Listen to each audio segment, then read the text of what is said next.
tere jälgima taaskordset episoodi podcastide seeriast. Nagu ikka, me tahame varustada noori juhte, kuidagi inspireerida, julgustada ja suureks osaks sellest on käsitleda ka vaimse tervisega seotud teemasid. Ja täna käsitleme aga ka tutvume ühe väga toreda inimesega, kes töötab ka koolipsühholoogina. Ja tervitame siia saatesse, siia stuudiosse Eleri Viinanessi. Tere! Ciao, Eleri! Ciao! Ma saan üsna mugavalt ennast sinuga tunda, et me oleme ka koguduse kaaslased, et näen sind oma usuõena palju ja erinevatel inimestel avaldud eri viisil, aga minu jaoks ma olen palju näinud, kuidas sa oled koguduses teeninud. Jaa, nii tore. Kuule, enne kui me hakkame nagu sõitma siit, siis tahan ka öelda tänusõnad, et siis kui sinu abikaasa Daniel käis siin ka istus sama koha peal, kus sina, siis me tegime väikse pulli ka, nii et sa sebisid mulle neid Danieli riideid ja meil oli 2 Danielit korraks. Jaa, ma ei suuda ikkagi uskuda, et ta ei saanud aru, et ma talle iseendale andsin nagu ta enda riided kaasa siia. Täpselt, see oli nagu selline top agency level teema, nii et kes vaatajatest või kuulajatest praegu saanud aru, millest juttu, siis koma Instagramis saab tagasi kerida, vaadata, mis juhtus. Kuule, aga räägime sinust. Me tahame täna tegelikult selle episoodi lõpus rääkida paarist vaimse tervise aspektist noorte juures, mis eriti puudutab võib-olla sukest suve, teenimistööd, neid võimalusi, mida noortetöö suvel pakub, aga alustame ikkagi sinust endast. Et räägi natuke oma tausta, et kus sa üles kasvasid, mis sorti peres, mis linnas, kõik see. No mina olen teada tuntud tüdruk Tartust, mu email nimelt oli selline, et seda ma räägin igal pool. Oli või siiamaani alles sa adress? No ei ole, kui mul ükskord ülikoolis oli piinlik juht, kus ma pidin kõikide ees selle nagu sisestama, siis ma vahetasin pärast seda ära ikka. Okay. Aga pikalt oli nii, et ma sündisin ja kasvasin Tartus ja käisin ühes koolis, kus ma tutvusin oma abikaasaga ja mina tegelikult ei ole üldse kristlikust perest pärit. Minu kristlik kokkupuude oli see, et mu vanaema tõi mulle siis Tartu Peetri kirikust abipakkide raames Barbis ja Snickersi šokolaadi. Nii et siis ma nagu natukene olin kokku puutunud sellise kiriku helduse või lahkusega. Ja. Aga jah, nii et Tartus ja läksin õppima ka psühholoogiat seal ja lõpetasin seal ära. Ja siis mingi hetk saime kutse Jumalalt, et tulla Tallinnasse kogudust rajama. See on siuke lühi kokkuvõte. See tundub tõesti väga lühike, siuke kiire kokkuvõte ja kui hüpata korra tänasesse päeva, eks ole, ma näen, sa oled õnnelikus abielus, teenid 3 last, kõik see, aga võib-olla tahaks natuke rääkida, mis selle loo veel taga on ja kuidas mis on nagu see reaalsus, et võib-olla millest sa pidid nagu läbi tulema, et tegelikult sinu abikaasa Daniel, kes on tuntud laulja muusik, kuidagi nagu temal oli päris suur roll sinu usule tulekus, et kuidas sa siis ikkagi kristlaseks said, et Barbidest ja Snickersitest ei piisanud? No sellest ei piisanud vist tõesti. Jah, sul on õigus, et nii lihtsalt see ei käinud, et sõin šokolaadi ja hakkasin Jumalasse uskuma, et ma hakkasin Danieliga käima, meist sai siis paar 9. klassi lõpus. Okay. Ja siis ma hakkasingi tasapisi noortekatel käima kodugruppides. A mis kirikus see siis oli? Saalemmi kirikus tol ajal. Ja tegelikult, kui ma nüüd päris aus olen, siis enne, kui me Danieliga koos hakkasime olema, siis ma käisin ka English campides. Ja English campides võib-olla tuli ka selline nagu esimene sutsakas sellest maailmast, et Jumalast, et mis see üldse on. No. Kuidagi nägingi, ma arvan, mida paljud on öelnud, nagu sellist lahkust ja rõõmu eestlaste seas, ameeriklaste seas, kes sinna olid teenima tulnud. Nii et sinu muljed olid pigem positiivsed, ma saan aru? Jaa, väga positiivsed, täiega positiivsed. Et esimesed kogemused isegi nagu hakkasid juba sealt pihta, jah. Ja siis, kui ma olin Danieliga koos, siis ma olin ka nii seotud selles maailmas, ta kutsus mind igale poole. Ta ema isegi tegi sellise kokka kursuse enda juures, kus siis me õppisime midagi küpsetama ja siis, kui see asi ahjus oli, siis me lugesime piiblit ja uurisime kirjakohti, see oli siis mingi pundi tüdrukutega. Ja see ei olnud sinu jaoks üldse veider? Inimesed olid loonud nagu sellise sootsa keskkonna, et... Jah, ma tunnen jah, et ma olin nagu vastuvõtlik või kuidagi aktsepteeriv, et okei, ma olen valmis kuulama, õppima, aga ma ei tundnud väga pikalt, et usk on minu jaoks või et ma usun Jumalasse, et me olime Danieliga olnud koos juba 4 aastat, kus ma ikka ei olnud kristlane ja tegelikult oli meil palju selliseid vestlusi, kus ta nagu küsis, et Eleri, mis sa arvad, kas sa kunagi üldse saad kristlaseks?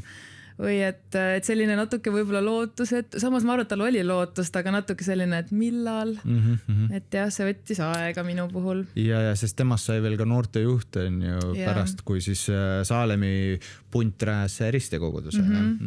Okei, et sellised võitlused olid seal keskel ja sa ei olnud üldse kindel, aga mis siis, kuidas see pööre siis tuli või et kuidas sai sinust nii pühendunud? Ma arvan, et ma olen alati selline kartlik inimene ja ma kartsin, et selle otsuse tegemine, ma kartsin seda otsust teha, mis nüüd saab, mis nüüd muutub, kas ma pean järgmine päev hakkama piiblit lugema või kas ma pean teatud viisil hakkama käituma või et see otsus tundus nii hirmus, et nagu kõik räägivad ju elu muutev otsus. Et siis nagu natuke hirmuäratav, ma kardan selliseid suuri samme astuda. Aga tegelikult see oli ühel noortekal, kus mu sõbranna sai valesti aru minust, ta arvas, et ma tahan päästepalvet teha, tegelikult ma tahtsin lihtsalt temaga palvetada ja ta hakkas nutma ja ta juba nagu hõiskas ja siis ma mõtlesin, et okei, Eleri, ma arvan, sul on seda vaja, et see on see su märguanne, et okei, ole nüüd julge ja tee see ära. See oli väga, väga hea otsus, pole kahetsenud. Okei, kui vana sa olid siis? Äkki ma olin ülikooli 1. aasta või? Aha.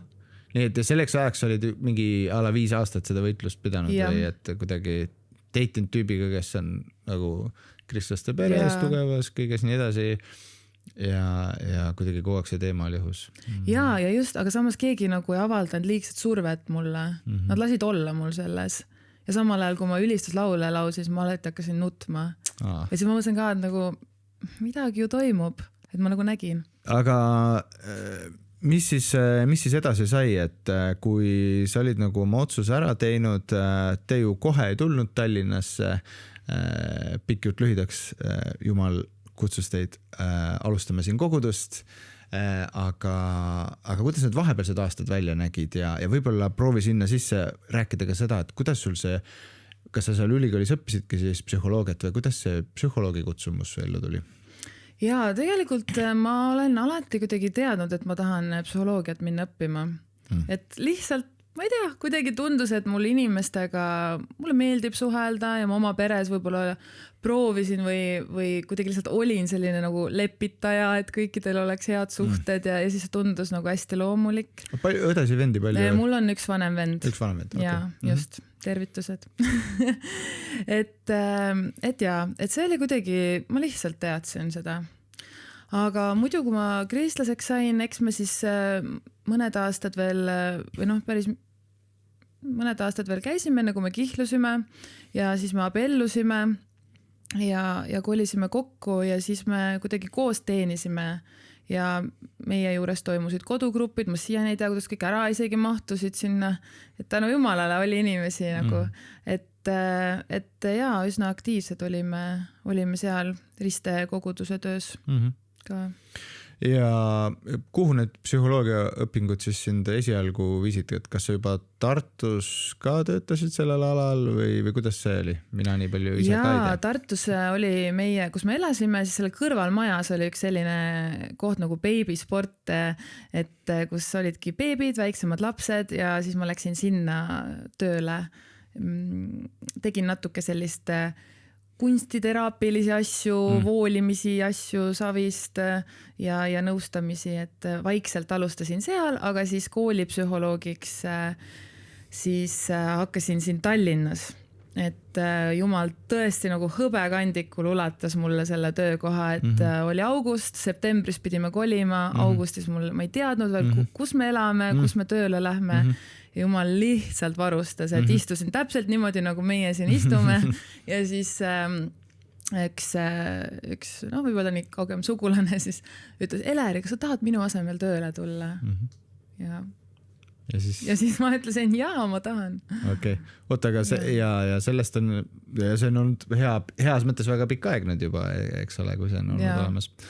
Ma arvan, et võib-olla üks küsimus, mis ma tahaks enne veel ära küsida, kui me räägime rohkem sellest suvest, et võib-olla just nagu vaatajate seas on sellised noori, eriti sellised nooremapoolsed inimesed, kes teavad võib-olla Danielit hästi nagu lauljana ja võib-olla jääb silma see nagu avalik imidž ja noh, vahel on teist lugusi ka teist paarina, mis on üliäge kas mõnes ajakirjas või on kuskil meediaväljandes midagi. Et võib-olla paljud näevad seda avalikku poolt ja seda võib-olla mõnel on küsimus, et aga kuidas see köögipool on nüüd, kuidas seal selle kõige taga on ikkagi, sest et ikkagi pereelu esitab omad väljakutsed, kogudust rajada ei ole lihtsalt köki-möki, seal on omad väljakutsed, et kas on midagi, mida ma ei tea, sa oleksid valmis jagama, et mis on võib-olla põhilised väljakutsed või võitluskohad vahel või kus te tunnete ennast võib-olla vahel, ma ei tea, et äkitselt ei olegi nagu julgust või ma ei tea, kus on lihtne haiget saada või kas on midagi sellist, mida sa oleksid valmis jagama, mis on nagu sellised võitluskohad? Seda kõike on seal ja ma arvan, et kui me oleme mõne intervjuu andnud ka, siis me pole nagu proovinud ka, et me nüüd enne lepime kokku, et kuule, lepime kokku sellest me siis täna räägime. Et me oleme proovinud olla üsna nagu avalikud ja ausad, et just, et ei jääks seda valet muljet, et meil on nüüd kõik hästi ja midagi kunagi halvasti ei ole. Et ma arvan, et meie sellised lähedasemad sõbrad või kui kes iganes meile külla tulevad, me oleme täiesti avatud nagu ütlema, et kuule, me oleme 2 päeva nüüd tülitsenud, et täiesti mõttetud mingid probleemid, et selles suhtes neid asju on ja ma arvan, et vahel need tülid tulevadki mingitest mõttetutest asjadest, et ja samas, kui hakata nüüd seda lahkama, siis vahel see jõuab siis kuhugi tuumani ja see tuum võib olla tegelikult ikkagi kuskil sügavamal. Et ja ma arvan, me oleme palju pidanud nagu istuma ja arutlema ja siis vahepeal, ja siis ma hakkan hästi kergesti nutma, siis lapsed hakkavad mind kaitsma, siis Daniel tunneb nagu, et see, kui ma ei nuta, siis nagu, et kas ma pole väärt kaitsmist või et noh, et sealt tulevad sellised mingisugused asjad ja, et on seda valesti mõistmist, on väsimust. Ma arvan, et me oleme Danieliga erinevad inimesed ka, et tema on selline hästi suhtub ellu nagu mega positiivselt ja see, ma arvan, nagu ta väljaspoolt ja teda näete, ta tegelikult ongi selline, ta kodus ka möllab ja on rõõmsameelne, aga mina olen siis see nagu väike kriitikanool seal õla peal või muretseja, et kas ikka peaks, kas ikka nii, et ma arvan, sealt erinevustest vahel nagu tulevad ka, et konfliktid. No aitäh, et sa seda jagad, et ikkagi inimesed. Kuule, ikkagi inimesed, jaa, absoluutselt. Ja siinkohal võib-olla tahakski öelda, et lihtsalt tuleb suhelda. Ma arvan, et inimesed ei suhtle oma vahel piisavalt. Vahepeal eeldatakse midagi sõprade vahel ka, noorte sees ka. Inimesed eeldavad palju, et just kui teine saab aru või ma ühe korra ütlesin, et vahel peab mitu korda ütlema ja nagu meelde tuletama ja oma tunnetest rääkima. Ja tülitsemine on ka suhtlemine või? Jaa, see on, oleneb, vaata, kes mida tülitsemiseks nimetab, on ju, kui mõlemad, noh, tegelikult on suhtlemine, isegi pilk on suhtlemine. Ma oleme vahepeal nagu läinud nii-öelda tülli, sellepärast ma olen öelnud, kuule, et su pilk oli nagu natukene võib-olla teistmoodi, et tema tunneb võib-olla, et ei olnud, et see kehakeel ja tegelikult näoilmed ju annavad ka palju edasi. Karm värk. Näed, kui huvitav. Mina pean tunnistama, et vahel ma mõtlen, et psühholoogidel, ma arvan, ei ole kunagi ühtegi tüli, nad oskavad kõike ennetada, kõike läbi näha, enne kui midagi juhtub, et ma arvan, aga tegelikult elad kõike ikka läbi. Nagu Kingsepal pole ka kingi, vaata. Just. Okei. Kuule, aga tead, sa mainisid ka nii kihvtisti, kui sa oma lugu mainisid, et sellest rääkisid, et suvelaagrid. Et sa kogesid seal kristlasi ja kogukonda ja nägid nagu mingit ühtsust ja armastust, sest see evangeelium, millest räägiti nagu sõnumina, see ka kandus siis kuidagi inimeste olekusse ja sellesse või? Jaa, just. Ja minu arust olid erilise tähtsusega ka need väikegrupi ajad.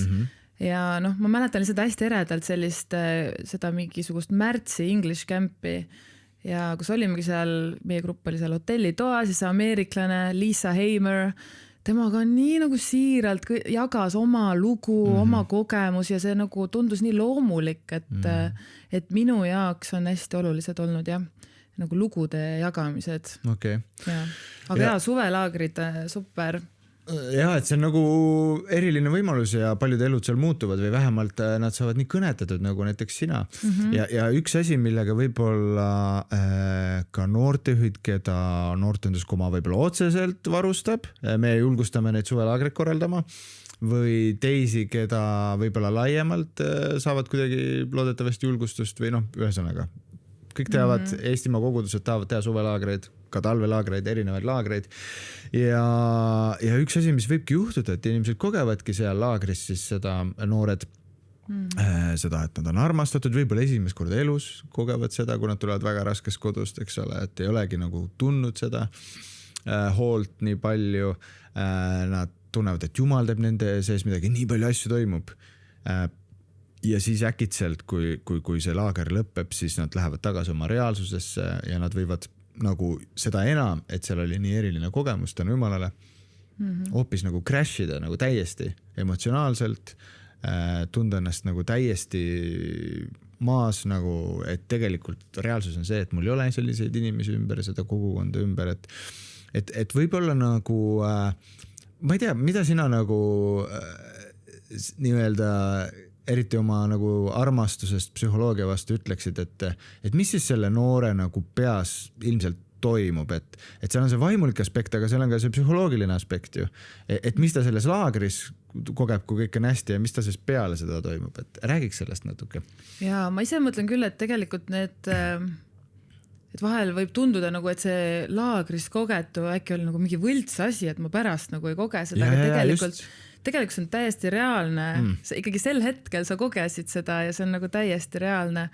Aga jah, nagu sa ütlesid ka, et mõtle, kui palju asju seal laagris toimub, et sa oled seal omasugustega koos, seal toimuvad mingid mängud, ülistusõhtud, mingid poole ööni mängitakse Unot, kes teab äkki meil öösel capture the flag, nagu pead öösel ka veel üles ärkama ja selline adrenaliin on nagu laes, dopamiin ka, mis on selline närvi vahendusaine, mis tekitab meis nagu seda tunnet, et ma tahaks nagu veel, mingit rõõmu toob, naudingut toob, et sa tahad seda veel, sa kuidagi, ja laagris sa saad seda, iga päev on ju midagi toimumas. Ja sa oledki veits selline laetud. Tuleb kandikuga sul ette kogu aeg tuuakse. Ja sa oledki nagu laetud ja sa oled nagu täis seda kõike. Ja siis ongi, ja see kuuluvustunne ka, et mõtle, sa jagad ju kellegagi, keegi tunneb huvi sinu vastu, sinu elu vastu. Küsib väike grupis. Küsib, sa jagad, sul on näiteks ülistuslaule, laulate koos, et siis tekib see teine, on ju see hormoon ka, oksütotsiin. Nii. See on selline hormoon, mis tekib sellisest kuuluvustundest, et inimene nagu tahabki kuuluda kuhugi ja tekib selline nagu hoitud ja armastav nagu tunne. Nii. Ütle see sõna uuesti nüüd. Oota, ma pean ise ka harjutama. Mina tahan ka õppida. Oksütotsiin. Oksütotsiin. Kuuluvustunne. Ja, et selline nagu hoitud, armastatud, hoolitud tunne. Nii. Aga mõtle nüüd, kui laager saab läbi ja tõesti ei toimu neid asju, ei ole seda adrenaliini, unevajadus on nüüd jälle teistmoodi ja võib-olla sa ei suhtle järsku enam kellegagi, siis kõik need ained su kehas ja ajus hakkavad ka ju vähenema ja siis sa lihtsalt juba puhtkeemiliselt nagu ei tunne nii palju enam seda ja see on tegelikult normaalne. See on normaalne, et me niimoodi toimime, aga võib-olla jah, et sa laagris saad selle kontsentratsiooni, et see on nagu nii korralik annus. Aga nüüd mulje noorteühina, et ma ei peaks võib-olla tegemagi nii ägedat laagrit, et ma teen karuteene nendele noortele. Ja, et jah, palun tõmmake natukene tuure maha. Ei, see on väga äge, aga ma arvan, et kui noortele võib-olla isegi nagu rääkida, et teate, et nagu süke oht on olemas, et sa võid tunda pärast seda, siis ta ei arva, et tal on midagi nagu viga või midagi imelik on või et see ei olnudki võib-olla tõene, äkki jumalat ei olegi olemas, et vaata, nüüd ma nagu, need tunded on hoopis teistsugused. Et sellest võib-olla julgelt rääkida, teate, et ilmselt kui te siia laagrisse tulete, te kogete päris palju või lõpus mööda mingeid asju üle, et saab kuidagi adresseerida seda. Et võib-olla jah, et võib-olla siis ei ole see crash nii nagu üllatuslik ka. Vaat ma mäletan ise ka, kui ma olin selline hilisteismeline, läksin oma esimestesse laagritesse, siis ma tegelikult enda sees arvasin, et nüüd terve elu ongi selline nagu siin laagris. Et see peaks olema nii ja see pettumus oli nii suur, kui ta ei olnud. Ja mul oli sõpru ja isegi proovisin vahel teha siukse suve, kus ma käin 7 laagris. Wow. Et see tunne lihtsalt ei kaoks ära. Aga see ei ole reaalsus, et tegelikult me ei pea nagu otsima laagrit laagri järel, vaid ma nüüd üritan võtta kokku, et laager on üks eriline võimalus hetk mingit asjadest aru saada, kogeda, aga need peavad kanduma kuidagi teisel vormil edasi, et sa võtad sealt kaasa, mis vaja. Jah, et sa võtad kaasa ja võib-olla noortetöö juht saakski nagu aidata ka, et mis on need samad rütmid, et sa saad nagu kodus teha või et näiteks mingid palverütmid või kui on noortekad toimuvad, et ta tuleb sinna kohale ikkagi, et ta saab jälle nagu suhtluses olla, inimeste keskel olla. Aga ma mäletan ise ka oma ajast, et kuidagi isegi need aftekad, need laagri aftekad olid nii olulised, sest seal sa jälle korraks said nagu et mingid mängud, head snäkid, inimesed, et nendel on jah oma koht kindlasti. Aga mis on ikkagi parim asi, mis selles languses siis saab teha? Ütleme, mida noortejuht saab anda sellele noorele, kellele langus? Võib-olla ongi hea, et ta vähemalt ütleb, tead, nüüd on maal täiesti nagu, ma ei tea, kas ikka jumal on olemas ja ma ei tea, nii raske on ja kodus võib-olla on mingi täiesti kohutav kodune dünaamika, eks ole, et mis on parim asi sellel hetkel, mida saab üldse öelda või teha või palju saab üldse teha? No ma mõtlen nüüd valjult, on ju, et ma nagu ei tea võib-olla täpselt, et mis see nüüd kõige parem on, aga kuidagi võib-olla oleks oluline jah, et noortetöö juht saaks nagu normaliseerida, et see tunne, mis sa tunned pärast laagrit või võib-olla, et ei ole nii palju tegevust, et see on nagu okei, et laagris meil ongi nagu kõik inimesed koos, me oleme ju korraldanud seda terve aasta. Aga et kuidagi aidata võib-olla noorel mingit siis rütme nagu paika seada, et natuke nagu, et mida ta nüüd nii-öelda jutumärkides päris elus peaks siis nüüd tegema või kuidas ta nüüd peaks toimuma, kui ta on kogenud Jumalat, on ta oma ellu näiteks vastu võtnud, sest ma ütlen, kui ma ise olin ju ka, sain just kristlaseks, mul olid nagu samad küsimused, mis ma nüüd tegema hakkan, mis ma peaks hakkama tegema. Et võib-olla jah suunata kuidagi, et ja me ei saa ka kõik ära teha, eks ole. No me ei saa, et ongi nagu suunata võib-olla tegema. Ma näiteks oma peas, ma mõtlen ühele poisile, jube nagu hästi murdis mu südame, tuli väikesest kohast, tuli ühte jalgpallilaagrisse, kuulis, ma ei tea, X teed pidi sellest laagrist, tuli täiesti nagu isoleerituna, selles mõttes ei olnud sõpru kaasas ega midagi, tuli laagrisse, oli olemas, oli tore, järgmine aasta tuli jälle, õigus, see poiss on ka siin laagris ja nüüd ta rääkis mulle lugu, et ta oli terve aasta ainult sellest laagrist mõelnud, millal see jälle tuleb.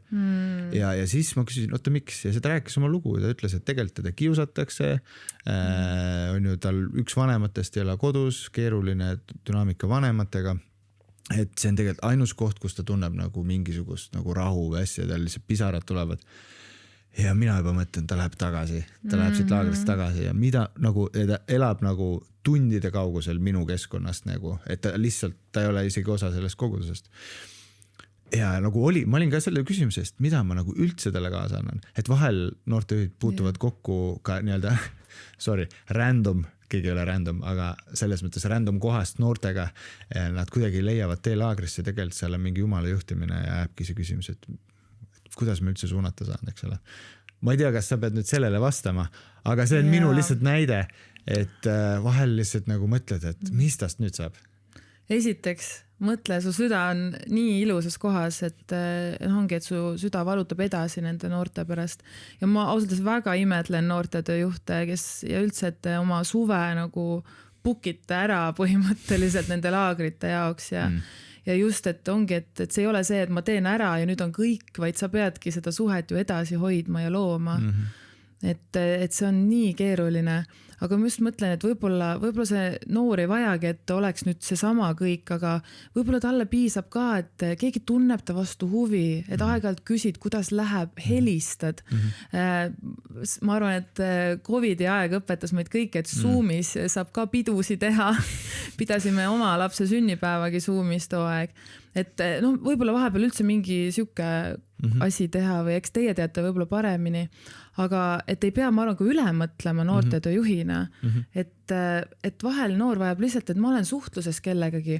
Ma suhtlesin ka ühe poisiga hiljuti, kes ütles, et ta on ühe laagrist, ühe ameeriklasega suhtlus juba 10 aastat olnud. Et siis mõtledki, et tema jaoks oli see nii oluline, et lihtsalt chativad ja sellest juba piisas. Juba see on nagu, juba on see suur asi. Ja mis mulle meeldis, mis mina küll võtaks kaasa, on see, et just nagu öelda ka see noorele, et tead, tegelikult ja ise samal ajal teadustada, et sinu eesmärk ei ole pakkuda talle uut laagrikogemust tingimata, vaid just seletada seda elu nagu normaalsust, et vahel on tipphetked, vahel on madalhetked, vahepeal on lihtsalt foon. Aga tead, me oleme olemas, saan palvetada, siin on asjad, mis sa saad vaimulikult teha, piiblit lugeda, palvetada, jaga, kuidas läheb. Ma saan aru, et see kuidagi, et teadvustada, et see on normaalne ka, et sa koged seda kukkumist ja tegelikult siis jälle kõik nagu seal on mingi lootus ikka jääb. Jaa, täpselt. Et ma arvan, et on oluline ehitada nagu mingi sild siis nagu selle laagri ja selle nagu igapäeva vahel, eks ole. Et kuidagi mingi sild, olgu see siis inimene, on mingi üritus või mingi koht või mingid rutiinid, et mida saaks soovitada sellele noorele teha. Võib-olla üks asi, mis jällegi ise olen kogenud ja mis võib tulla välja näiteks laagrite väikegrupis. Noored avavad tõesti kohutavaid asju, mida nad on läbi elanud, et kas on väärkohtlemist, kas on koduvägivalda,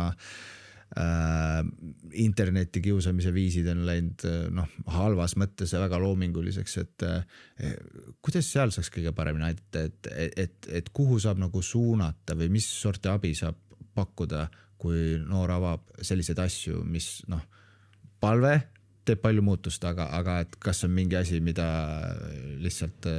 on hea teha, mis on hea praktika? Kindlasti, mis ise saab võib-olla ära teha, olles seal koha peal, eks ole, saab kuulata.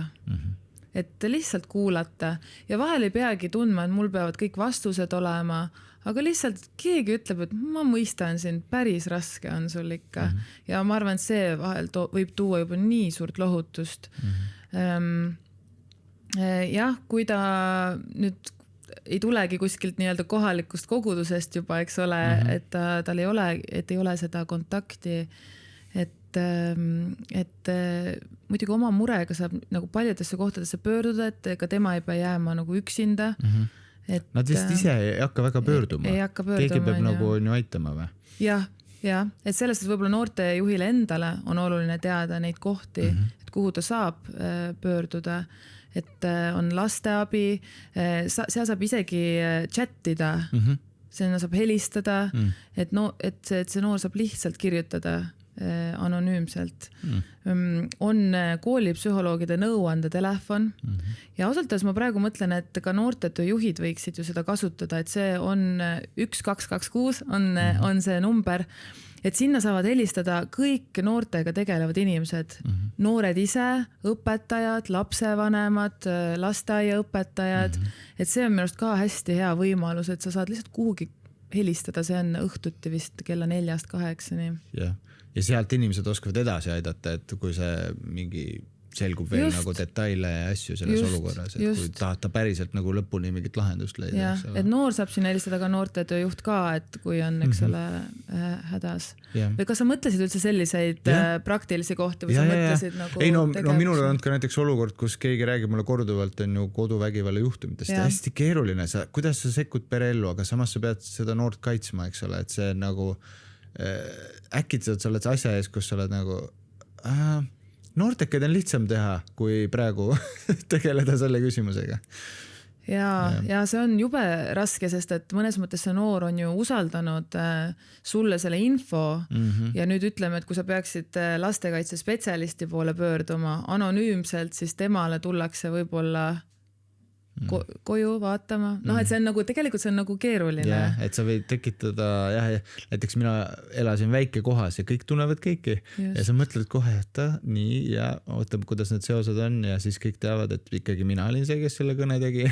et see on nagu vahel siuke päris keeruline maailm. See on keeruline jah, aga eks see peab ära tajuma jah, et kas see on, kui tõsine see probleem on, et ei saa ka vastutust võtta kuidagi, et sa tead seda infot, aga sa ei tee midagi selle lapse heaks. Täpselt.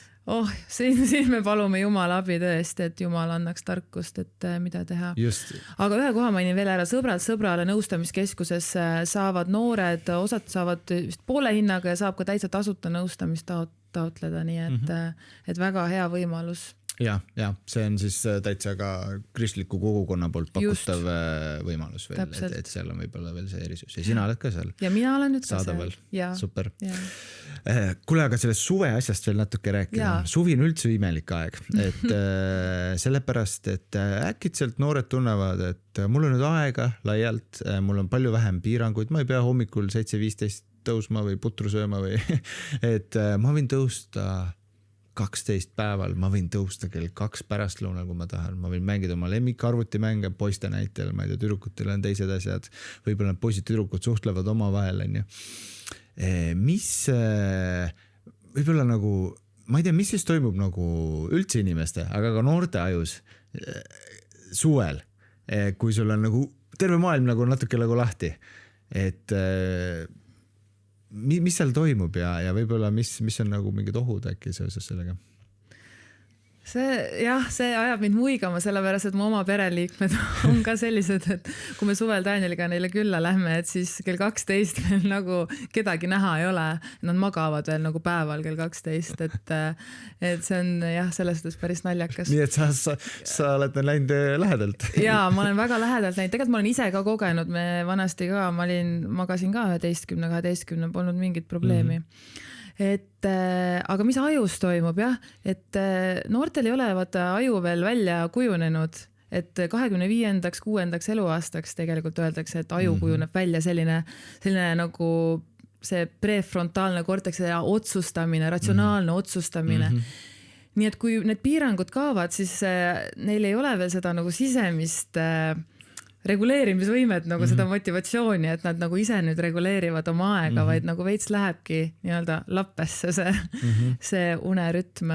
Ja vahel mitte veits, vahel päris palju. Vahel päris palju, jah. Et ta võib tõusta kell 12 ja ma mõtlen, et ju ta siis magas välja. Ei, ta läks hommikul kell 7 magama. Ja siis see kordub, eks ole. Jah, et ühesõnaga jah, neil ei ole nagu seda regulatsiooni tunnet ja ma arvan, et alguses on lihtsalt see nauding sellest puhtast vabadusest. Aga kui sa teed seda nii pikaaegselt, siis see kujunebki su rütmiks juba ja suvel on sul aega see 2 kuud seda rütmi kujundada. Et ma arvan, et noore jaoks oleks nii oluline, kui mingid asjad oleks need nagu ankrud, mis jääks nagu paigale, et see uneaeg, magama mineku aeg ei oleks nüüd 5-6 tundi nihkes, või võib-olla paar tundi.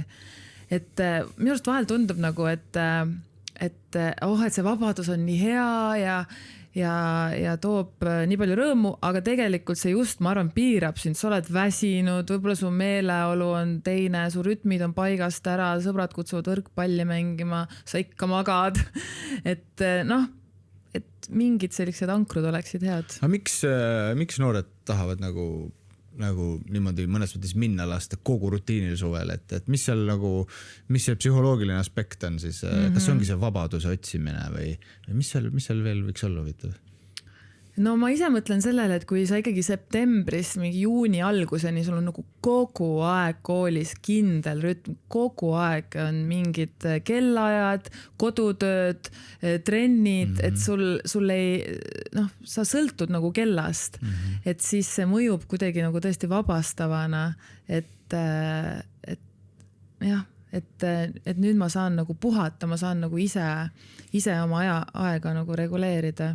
Aga mõned inimesed just neil tekib ärevus sellest, et natuke ärevatel inimestel on just vastupidi, nemad vajavad rutiini, sest et kui sul on mingi rutiin või kindel nagu rütm, siis su aju puhkab. Su aju ei pea mõtlema, et mis ma nüüd järgmiseks teen. Ta teab, sest et tal on kalendris on, mitte ajul ei ole kalendris, aga sul on kalendris kirjas ja aju ei pea mõtlema sellele. Sul on nagu kindel rütm juba paigas, et siis need inimesed võivad just nagu pinget kogeda, et liigselt vabadust. Ja ma olen noorte sees näinud ka seda, et osad ei ole tahtnud kooli vaheajale minna, sellepärast, et see sotsiaalne pool kaob täiesti ära. Et kui koolis nad on natukenegi nagu selle inimeste keskel, siis võib-olla mõned üksikumad jäävad täitsa üksi. Suvel on igav. Jah. Ja on teisi, eks ole, kellel võib-olla on see kõik on nüüd tehtav ja võimalik, aga see võib minna kaoseks ja noh, ma mõtlen nendega ärevust kogevatele noortele, keda on üha rohkem, vähemalt diagnoositakse rohkem. Et siis, aga sõprade surve, ma pean ikka tegemagi seda kaasa, et kui nad on 5 üleval, no näiteks jällegi minul on väike koha kogemus, umbes 5 aastat, täiesti, eriti kui vanemlikku järelevalvet peaaegu polegi, siis noored võivad olla 4-5 väljas, tulevad alkoholid, tulevad narkootikumid ka sinna, läheb palju tõsisemaks, ei ole enam võrkpall, et teeme varahommikul võrkpalli. See on päris armas ju. Aga ma elan selles omas mullis praegu. aga siis tulevad nagu siuksed asjad ja siis ja on draamad, on ju poiste tüdrukute suhted, eks ole. Oma seksuaalsus avatakse täiesti valedel viisidel, valedel aegadel ja seal tekib selline lumepall, et mõned noored on nagu ära tundmatuseni muutunud suve lõpuks, sest nad on nii palju läbi kogenud. Et kuhu ma siis nüüd jõuda tahan, ma võib-olla kirjeldan lihtsalt seda, mis ma näiteks ühe väikekoha näitel olen nagu kogenud.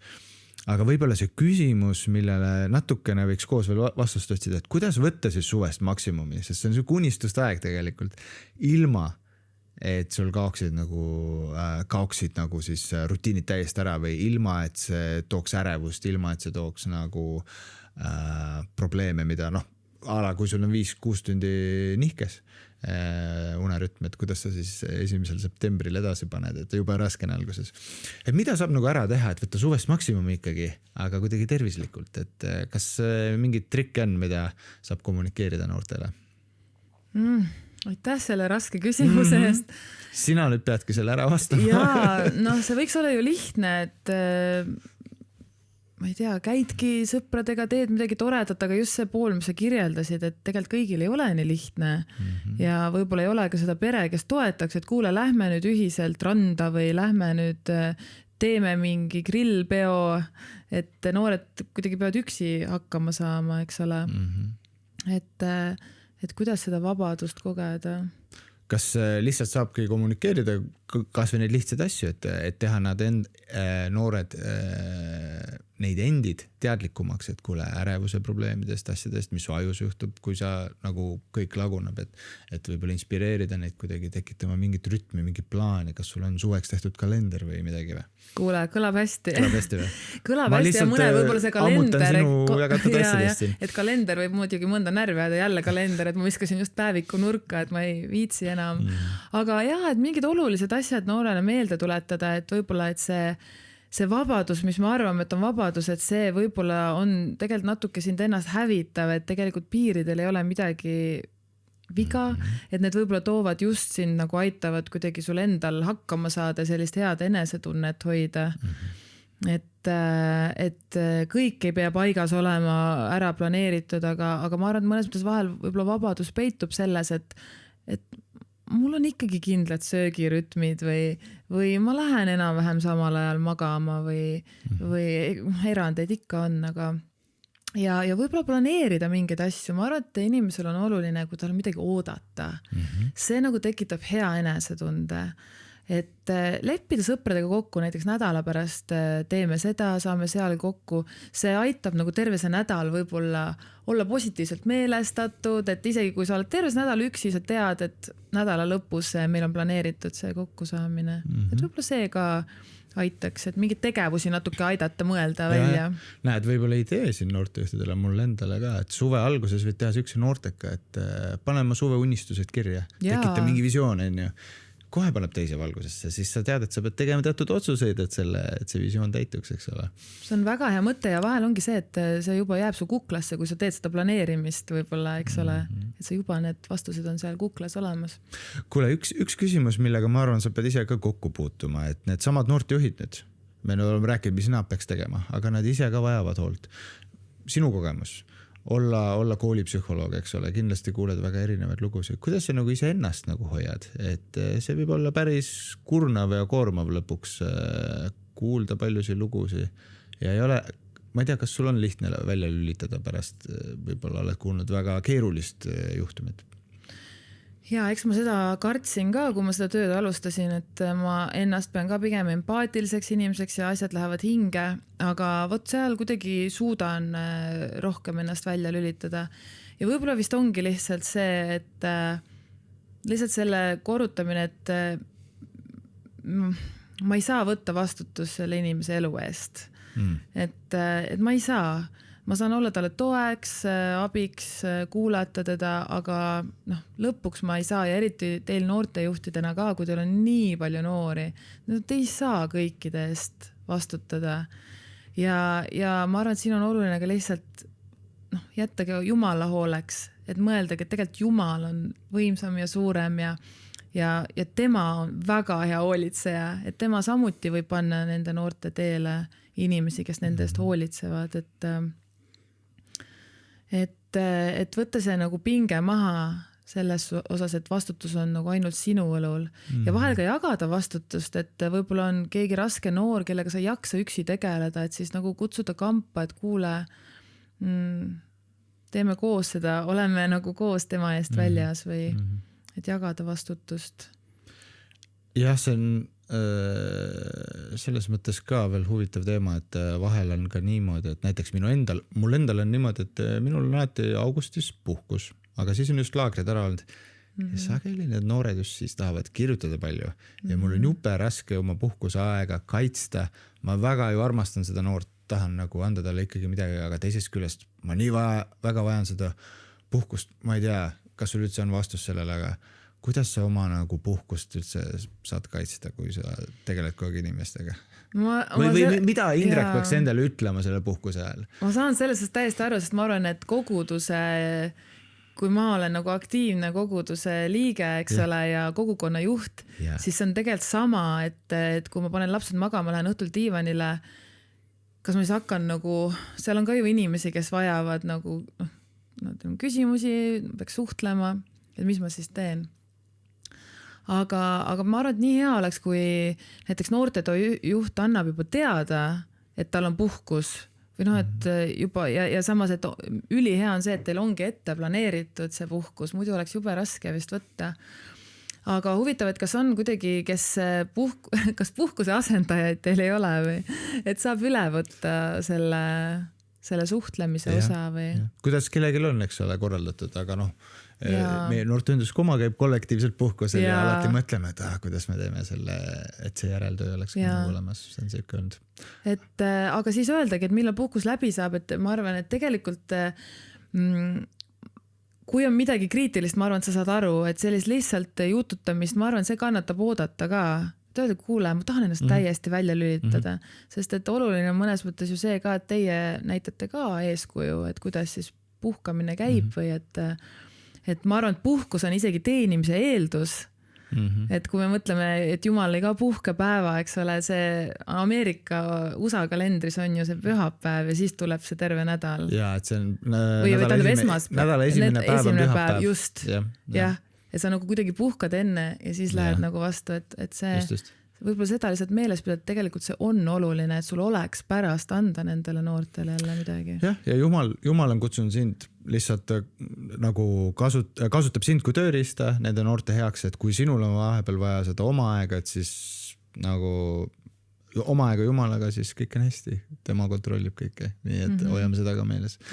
Kuule, meil ongi aeg otsa saanud. Vähemalt nii palju, kui mis linti läheb. Aga aitäh, Heleri, et sa jagasid neid mõtteid ja oma lugu ka, et väga hindame seda. No tore. Mul on hea meel, et ma sain siin olla ja nii head küsimused, head mõtted, et ma ilmselt natuke veel mõtisklen, kui ma siit lahkun. Nii head mõtted kostasid sealt rohelise diivani pealt mulle igal juhul küll. Nii et igal juhul õnnistusi ka koolipsühholoogi töös ja koguduses kõik, mis sa teed ja ega muud. Ütleme siis nägemist ka kuulajatele, vaatajatele järgmiste episoodideni.